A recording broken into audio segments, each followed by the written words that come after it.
Hello mga idol, may gagawin tayo. Yung service natin D4D van 2005 model. Ang issue nito, pag tumatakbo ka, pag diniin mo yung accelerator ng todo na nag-check engine, mamamatay yung makina.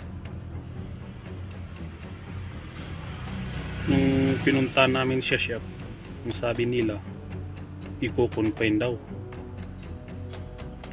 marami silang titignan kung wiring ba o ano yun,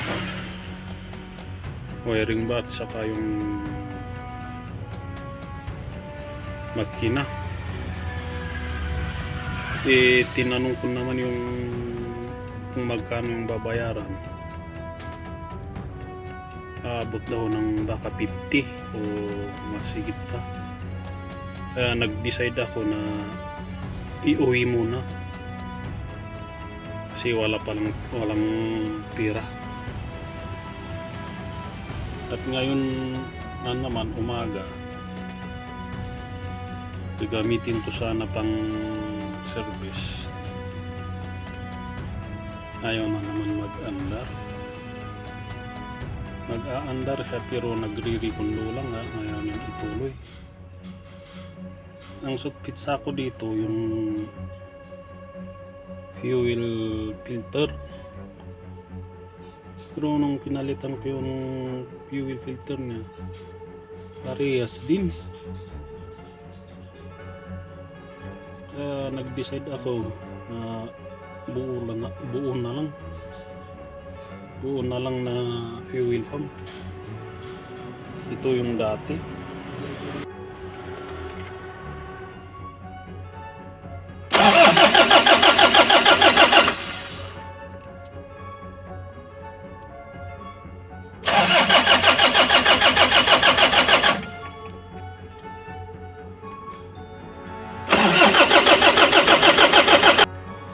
So ayan lang mga guys, babaklasin natin to, tatanggalin natin, tayo palit natin yung bago.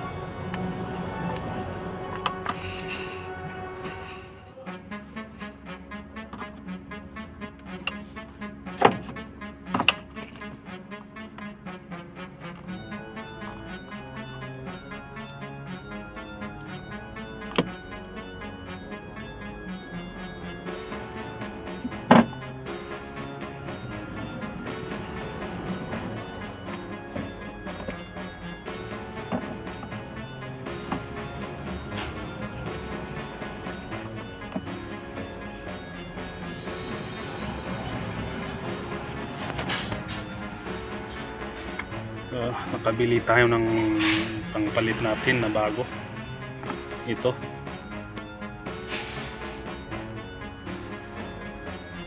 yung bago, yun ang dati, yung orig, yung one.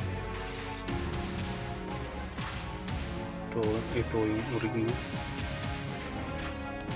yung bago. Anong sasalpak natin?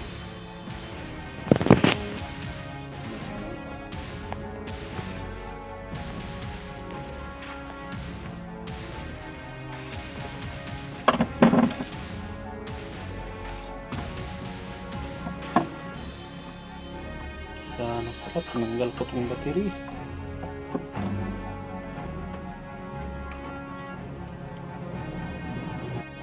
So mga idol, susubukan natin paandarin.